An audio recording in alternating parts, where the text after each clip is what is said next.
വായിച്ചു. പ്രശ്നങ്ങളില്ലാതെ വീടോ ആൾക്കാരോ ഉണ്ടോ? ഇല്ല. എല്ലാ വീട്ടിലും പ്രശ്നങ്ങളുണ്ട്, എല്ലാ മനുഷ്യനും പ്രശ്നങ്ങളുണ്ട്. അതെല്ലാം വന്ന് ഇങ്ങനെ പബ്ലിക്കായിട്ട് പറയാ, ഒരാളെ കുറ്റം പറയാ, മറ്റേ കുറ്റം പറയാ, ആവശ്യമുണ്ടോ? ഇല്ല.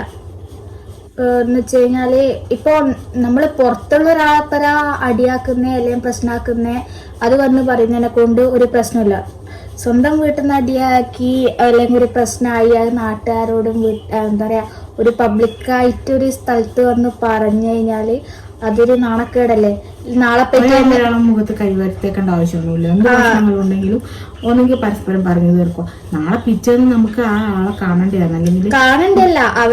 ആ പ്രശ്നങ്ങളെല്ലാം ഒന്ന് ഒതുങ്ങി തീർന്ന് നമ്മള് ഒന്നായിട്ട് പുറത്തു പോകുമ്പോ നിങ്ങളല്ലേ അടിയാക്കിയിട്ട് സോഷ്യൽ മീഡിയയിലെ സീനാക്കി ഇപ്പൊ നിങ്ങൾ ഒന്നായോ ചോദ്യം വീണ്ടും വരും. എന്തിനാണ് നമ്മള് പ്രശ്നം ഉണ്ടാവും. ആ പ്രശ്നം ഉണ്ടെങ്കിൽ നമ്മള് വ്ലോഗ് ചെയ്യുമ്പോ നമ്മളെ കാര്യങ്ങൾ അറിയുന്നുണ്ടാവും. ചിലതൊന്നും അവര് ചോദിക്കുകയാണെങ്കിൽ നമ്മൾ പറയാണ്ടിരുന്നാ മതി. അതൊന്നും അവര് ചോദിക്കുകയാണെങ്കിലും നമ്മൾ പറയാതിരുന്നു കഴിഞ്ഞാൽ ബുദ്ധിമുട്ടില്ലല്ലോ. ഇപ്പൊ ഒരു ബേബി അല്ലായതല്ലേ, അപ്പൊ അതിന്റേതായ ബിസിയാണ്. അതുകൊണ്ട് അവര് സോഷ്യൽ മീഡിയയിൽ വരാതെ അതിനുള്ള ഒരു ആൻസർ കൊടുത്തത് കൊണ്ടാണല്ലോ ഇപ്പൊ വീണ്ടും വീണ്ടും ചോദ്യങ്ങൾ ഇപ്പൊ വന്നോണ്ടിരിക്കുന്നത്. നമ്മള് പറയുന്ന ആരെ പറ്റിച്ചാണ് നിങ്ങൾക്ക് മനസ്സിലായി കാണുമല്ലോ. ഒരുപാട് ആൾ ഇതിനെ റിയാക്ട് ചെയ്തിട്ട് വീഡിയോ ചെയ്തിട്ടുണ്ട്. അപ്പൊ നമുക്ക് പറയാനുള്ളൊരു ചെറിയ ഒപ്പീനിയൻ നമ്മളും പറയാന്ന് വിചാരിച്ചു. അങ്ങനെ എടുക്കുന്നൊരു വീഡിയോ ആണ് ഇത്. അപ്പം നമുക്ക് പ്രശ്നങ്ങൾ എല്ലാ വീട്ടിലും പ്രശ്നം ഉണ്ടാവും. ഒരു വീട്ടിലും പ്രശ്നങ്ങൾ ഉണ്ടാവാണ്ടിരിക്കൂല, അഭിപ്രായ വ്യത്യാസം ഉണ്ടാവാണ്ടിരിക്കൂല. കാരണം ഓരോരാളും ഓരോ ടൈപ്പാണ്.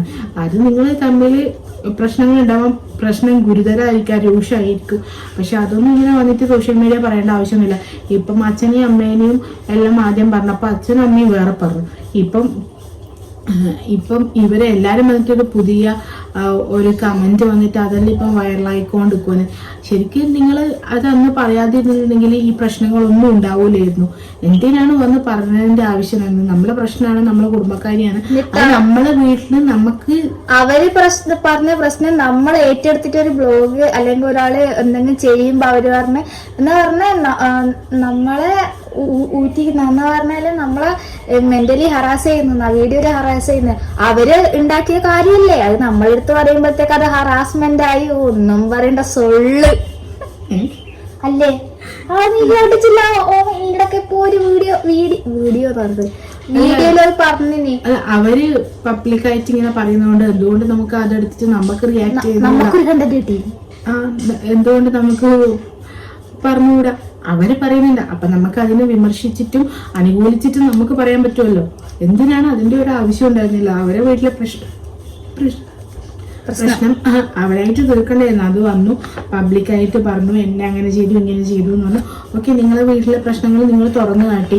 ആ തുറന്നു കാട്ടിയത് കൊണ്ടാണ് നമുക്ക് കാട്ടിയ പ്രശ്നം നമ്മൾ രണ്ട് കൈയോട് സ്വീകരിക്കുന്നത്. അതുകൊണ്ടാണ് നമുക്കിപ്പം ഇതിനെപ്പറ്റി സംസാരിക്കേണ്ടി വരുന്നത്. അല്ലെങ്കിൽ ആളുകൾ ഇതെടുത്ത് റിയാക്ട് ചെയ്യുന്ന, നിങ്ങളെ മോശമായി പറയുന്ന, അല്ലെങ്കിൽ നിങ്ങൾക്ക് നേരിടുന്ന സൈബർ ബുള്ളിങ്സ് ഒക്കെ അതിനെ ബേസ് ചെയ്തിട്ടാണ്. നിങ്ങളിപ്പോൾ പറയാണ്ടിരുന്നിട്ടുണ്ടെങ്കിൽ അതൊന്നും ഒരു പ്രശ്നമില്ല. ഇപ്പോൾ കുറേ മുമ്പിട്ട കമന്റ് വരെ ഇപ്പൊ കുത്തിപ്പൊക്കി ഇങ്ങനെയൊക്കെ വരുന്നുണ്ട്. ചേച്ചി പ്രഗ്നൻസി ടൈമിൽ ചവിട്ടി മറ്റേ ഏട്ടനെ അടിച്ചിട്ട് ഇങ്ങനത്തെ ഒരു പൊന്തിയ പപ്പടം പൊന്തി പോലത്തെ ഒരു കാലാ കൈമതി എല്ലാം കണ്ടിരുന്നു. അല്ല, അവര് കാര്യം കൊണ്ട് പറഞ്ഞു. അപ്പൊ നമുക്ക് തമാശക്കാൻ പാടില്ല. അപ്പൊ സംഭവം നമ്മൾ തമാശക്കുന്നതല്ല. പക്ഷെ ഒരു വീട്ടില് എന്ത് പ്രശ്നങ്ങളുണ്ടെങ്കിൽ ആ വീട്ടില് അല്ലെങ്കിൽ ആ ഒരു കോമ്പൗണ്ടിന്റെ ഉള്ളില് തീർക്കുന്നതാണ് ഏറ്റവും ബെറ്റർ. അതല്ല ഇനിയിപ്പം നിങ്ങൾ ഈ വീഡിയോസ് ഡിലീറ്റ് ചെയ്യുമായിരിക്കും, അല്ലെങ്കിൽ നിങ്ങൾ പ്രൈവറ്റ് ചെയ്ത് വെക്കുമായിരിക്കും. പക്ഷെ നിങ്ങൾ ഇതിനെ എടുത്ത് റിയാക്ട് ചെയ്ത കുറേ ആൾക്കാരുണ്ട്, അല്ലെങ്കിൽ ഇതിനെ വിമർശിച്ചുകൊണ്ട് വീഡിയോ ചെയ്ത കുറേ ആൾക്കാരുണ്ട്. അവരൊന്നും ഒരിക്കലും ഇത് റിമൂവ് ചെയ്യാനോ ഒന്നും പോകുന്നില്ല. ഇപ്പോൾ ഒരു കുഞ്ഞുണ്ട്, ആ കുഞ്ഞ് വളർന്നു വരുമ്പോൾ തൻ്റെ ഫാമിലിയിൽ ഇങ്ങനെയൊക്കെ പ്രശ്നം ഉണ്ടായിരുന്നല്ലോ എന്നുള്ളത് എപ്പോഴാണ് ആ കുട്ടിക്ക് വരെ അതൊരു നെഗറ്റീവ് ഇമ്പാക്റ്റ് ആണ്. എന്തിനാണ് അതിനൊരു അവസരം ഉണ്ടാക്കി കൊടുക്കാൻ പാടില്ലായിരുന്നു എൻ്റെ ഒരു അഭിപ്രായം. ഇപ്പോൾ ഒരു നാളെ കുട്ടി കുറച്ച് വളർന്ന് വലുതായി വരുമ്പോൾ വേറൊരാൾ ചോദിക്കും, നിന്റെ ഫാമിലിയിൽ ഇങ്ങനെയല്ലേ പ്രശ്നം ഉണ്ടായത്, നിന്നെ പറ്റി പറഞ്ഞതല്ലേ, എന്നെല്ലാം പറയുമ്പോ ആ കുട്ടി ഒരു അഡ്രസ് പോലും വെക്കാൻ പറ്റുന്നില്ല പറയുമ്പോ മേ ബി നിങ്ങൾ ആ സമയമാകുമ്പോഴത്തേക്ക് അച്ഛനും അമ്മയായിട്ടുള്ള പ്രശ്നങ്ങളൊക്കെ തീർന്നിട്ടുണ്ടാവും. പക്ഷെ ഈ കുട്ടി ഇത് കാണുമ്പോൾ എന്നെ കൊണ്ട് ഇങ്ങനെയെല്ലാം പറഞ്ഞില്ലല്ലോ എന്നൊക്കെ ആ കുഞ്ഞിന് മനസ്സിലൊരു സങ്കടം ഒക്കെ ഉണ്ടാവും. അതിനു വേണ്ടിയിട്ട് നിങ്ങളിപ്പം പറഞ്ഞപ്പോ ഇതൊക്കെ ഇങ്ങനെയൊക്കെ സംഭവിച്ചില്ലേ. ഇനിയിപ്പോ നാളെ ആ കുട്ടി പറയുമ്പോ നിങ്ങൾ എന്താ പറയുക, മോനെ അത് കുറേ മുമ്പായിരുന്നില്ലേ എന്ന് പറഞ്ഞാല് ആ കണ്ട കുഞ്ഞിക്ക് ആ മനസ്സിലുള്ള വേദന പോകില്ലല്ലോ. അപ്പം എന്തൊക്കെ പ്രശ്നങ്ങൾ ഇനി ഭാവിയിലും വരാനിരിക്കുന്നു അതൊക്കെ നിങ്ങൾക്ക് മുൻകൂട്ടി ചിന്തിച്ച് ഇതൊക്കെ അവോയ്ഡ് ചെയ്യാൻ പറ്റുന്നതേ ഉണ്ടായിരുന്നല്ലോ. ബെറ്റർ എന്ന് വെച്ചാൽ ഇനി നിങ്ങൾ ഇങ്ങനെ ഒരു വീഡിയോ ആയിട്ട് വരാണ്ടിരിക്കുക, ഇനി പരസ്പരം തല്ലൂടാണ്ടിരിക്കുക. നിങ്ങളെ വീട്ടിൽ പ്രശ്നങ്ങൾ ഉണ്ടായിട്ടുണ്ടെങ്കിൽ നിങ്ങൾ വീട്ടിൽ ഇരുന്ന് സംസാരിച്ചിട്ട് തീർക്കുക. അല്ലെങ്കിൽ നല്ല കണ്ടന്റ് നിങ്ങളത് ഇത്രയും കാലം എല്ലാവരും ഓക്കെ നല്ല ഫാമിലി വ്ളോഗേഴ്സ് എന്നല്ലേ പറഞ്ഞുകൊണ്ടിരുന്നത്, അതേപോലെ ഇനിയും മുമ്പോട്ട് പോട്ടെ. ഈ പ്രശ്നം നടന്നിട്ട് വേറെ ഏതോ ഒരു ബ്ലോഗറിന്റെ കമന്റിൽ ഞാൻ വായിച്ചിന്, പ്രവീണേട്ടന്റെയും കൊച്ചുവാ ആ കൊച്ചുവിനെയും പോലെ ആവരുത് നിങ്ങള് പ്ലീസ് എന്നെല്ലാം പറഞ്ഞിങ്ങനെ തൊഴുത്തിട്ടുള്ളെല്ലാം കമന്റ്. ആരതാ ഞാൻ സംഗീത് കുമാർ ഏട്ടന്റെ വീഡിയോയിലെ അടിയില ഞാൻ കണ്ടേ. ആ ഏട്ടൻ നാട്ടിൽ വന്നിട്ട് ബ്ലോഗ് ഇട്ടിട്ടുണ്ടായിട്ട് ഇന്നലെ അല്ലേ ഇന്ന് രാവിലെ ആവും ഇട്ടിട്ടുണ്ടായി. അതെ ആ വന്നു എന്നെല്ലാം പറഞ്ഞിട്ട് അതുപോലെ ആവല്ലേ. അപ്പൊ നിങ്ങളത് നമ്മൾ പ്രതീക്ഷിച്ചത് നല്ല ഫാമിലി, നല്ല ഹാപ്പി ആയിട്ട് പോകുന്ന ഒരു ഫാമിലി നമ്മൾ പ്രതീക്ഷിച്ചത്. അതിനിടയിൽ സർപ്രൈസിങ് ആയിട്ട് ഇങ്ങനെ ഒരു വീഡിയോ ചെയ്യുമ്പോൾ നമുക്കും അക്സെപ്റ്റ് ചെയ്യാൻ ഭയങ്കര ബുദ്ധിമുട്ടുണ്ടായിരുന്നു. ഇനിയെങ്കിലും വീട്ടിലുണ്ടാകുന്ന പ്രശ്നങ്ങൾ നിങ്ങൾ പുറമേ കാണിക്കാണ്ട് വീട്ടിൽ നിന്ന് തന്നെ തീർക്കുക.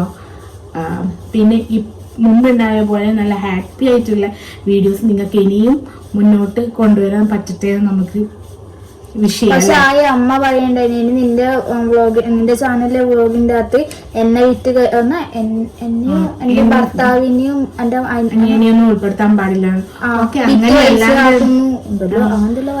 അങ്ങനെയാണെങ്കിൽ തന്നെ നിങ്ങൾ അതൊന്നും ഇല്ലാണ്ട് നിങ്ങളേതായ ഹാപ്പി മൊമെന്റ്സ് ഒക്കെ വെച്ചിട്ട് ഇനി നല്ല ബെറ്റർ വീഡിയോ പണ്ടുണ്ടായ പോലെ ചെയ്യുക. ഇതാണ് നമുക്ക് പറയാനുള്ളത്. ഇനി അവര് നല്ല വീഡിയോ ആയിട്ട് ഇനിയും മുമ്പോട്ട് വരട്ടെ എന്ന് നമുക്ക് പ്രതീക്ഷിക്കാം. വരട്ടെ, ഇനി അവർക്കിടയിൽ എല്ലാ പ്രശ്നങ്ങളും മാറി നമ്മൾ ഒന്നായിന്നുള്ള ഒരു വീഡിയോ വരുന്നതെന്ന് നമുക്ക് പ്രതീക്ഷിക്കാം അല്ലേ. അതന്നെ പഴയ പോലെ തന്നെ നല്ല ഹാപ്പി ആയിട്ടുള്ള കുടുംബജീവിതം കണ്ടന്റും ഷോർട്സും എല്ലാം ആയിട്ട് അവര് വരുന്ന നമുക്ക് പ്രതീക്ഷിച്ചുകൊണ്ട് നമ്മളെ ഈ വീഡിയോ അതിന്റെ പേര് നായർ കൃഷിവാ എന്നാ നിർത്താം. അതന്നെ ടാറ്റാ.